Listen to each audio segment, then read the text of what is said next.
তাকে একটা পেজকে মধ্য দিয়ে ভাগ করবা, শুধু এক পাশ থাকবে এই সাইডে, এক পাশ থাকবে এই সাইডে, এভাবে হাত দিয়ে ঢাইকা ঢাইকা মুখস্থ করবা, তাহলে তোমার অনেক বেশি মনে থাকবে। তো 2 নম্বর স্টেপ সেটা হচ্ছে কিছু ক্ষেত্রে প্রতিপাদন। দেখো, সূত্র মুখস্থ করার ক্ষেত্রে প্রতিপাদনের ভূমিকা খুব কম, ঠাডা মুখস্থ করতে হয়, কারণ এত সময় থাকে না পরীক্ষায়।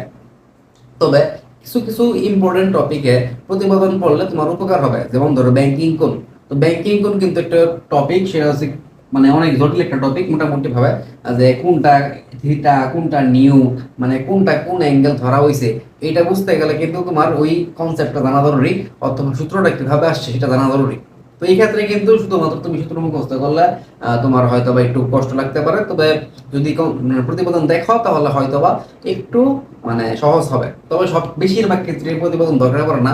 আর তোমার এইটা ফলো করতে হবে এরকম বলতেছে না, কারণ যদি সময় কম থাকে ঠাড়া মুখস্থ এত টাইম মানে যায় দেখার সময় নাই। তবে তোমার যদি সময় থাকে তাহলে কিছু কিছু ইম্পর্টেন্ট টপিকের প্রতিবেদন দেখতে পারো, তাহলে সূত্রগুলো মনে রাখা তোমার জন্য ইজি হবে, এবং কোনটা কোন রাশি সেটা বুঝতেও ইজি হবে।